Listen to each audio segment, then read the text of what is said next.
ಕೆಲವೊಂದು ಕಡೆ CM clean chit ಕೊಟ್ಟಿದ್ದಾರೆ, ನೀವು ಅದ್ರ ವಿರುದ್ಧ ಸಾಕಷ್ಟು ಹೋರಾಟ ಮಾಡಿದ್ರಿ. ಇದು ಹೆಂಗಿದೆ ಅಂದರೆ ಕಳ್ತನ ಆಗಿದೆ. ಕಳ್ತನದಲ್ಲಿ ಮುಖ್ಯಮಂತ್ರಿಗಳದ್ದು ಏನು ಪಾತ್ರ ಇಲ್ಲ ಅಂತ ಹೇಳಿದ್ದಾರೆ. ಹಾಗಾದ್ರೆ ಕಳ್ತನ ಮಾಡಿದವರು ಯಾರು? ಈಗ ಸಾಮಾನ್ಯ ಜನರಿಗೆ ಹಾಗೆ 14 ಸೈಟ್ ಕೊಟ್ಬಿಡಾರ ಜನಸಾಮಾನ್ಯರಿಗೆ?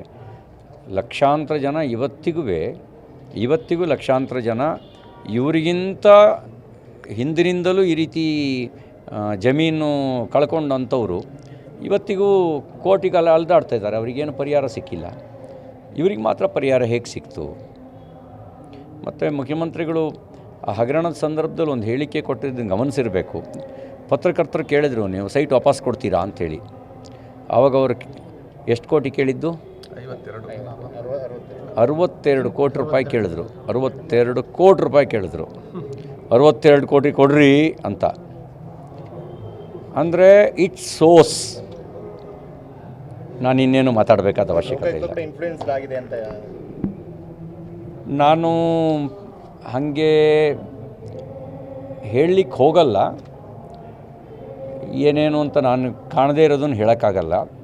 ಆದರೆ ಇವ್ರ ಪ್ರಭಾವ ಇಲ್ಲದೇ ಇದ್ದಿದ್ದರೆ, ಶ್ರೀಮತಿ ಪಾರ್ವತಮ್ಮ ಸಿದ್ದರಾಮಯ್ಯ ಅನ್ನೋ ಹೆಸರಿಲ್ಲದೆ ಇದ್ದರೆ ಮೂಡಾ ಕಮಿಷನರು ಸೈಟ್ ಕೊಡ್ತಿದ್ರಾ? ಅದು ಜಮೀನು ಕಳ್ಕೊಳೋದೇ ಒಂದು ಕಡೆಗೆ, ಸೈಟ್ ಕೊಡೋದೇ ಇನ್ನೊಂದು ಕಡೆಗೆ ಕೊಡ್ತಾಯಿದ್ರಾ? ಒಬ್ಬ CM ಸೈಟ್ ಯಾವ ಲೆಕ್ಕ? ಇದೆಲ್ಲವೂ ಕೂಡ BJPಯ ಸೃಷ್ಟಿ ಅಂತೇಳಿ ಇವತ್ತು ರಾಜಣ್ಣ ಅವರು ಮಾತಾಡಿದ್ದಾರೆ. ಅವತ್ತೇ ನಿರಾಕರಿಸಿದರೆ ವಿಜಯನಗರದಲ್ಲಿ ನಮಗೆ, ವಿಜಯನಗರ ತಾನೇ ಅದು ಸೈಟ್, ವಿಜಯನಗರದಲ್ಲಿ ನಮಗೆ ಸೈಟ್ ಬೇಡ, ಈ ಸೈಟ್ನ ಬಡವರಿಗೆ ಕೊಡಿ ಅಂತ ಹೇಳಿದರೆ ತುಂಬ ದೊಡ್ಡ ಮನುಷ್ಯ ಅಂತ ನಾನು ಕೂಡ ಹೇಳ್ತಾಯಿದ್ದೆ.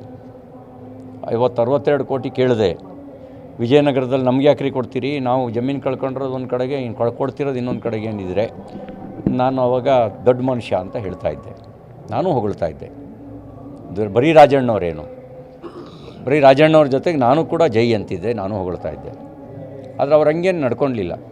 ಯಾವಾಗ ಒಂದು ಕಡೆಯಿಂದ ಈ ಎಂಥದ್ದು ಉರುಳು ಬಿಗಿಯಾಗ್ತಾ ಬಂತು, ಬಿಗಿಯಾಗ್ತಾ ಬಂದಾಗ ಇವೆಲ್ಲ ಬರೋಕ್ಕೆ ಶುರುವಾದವು.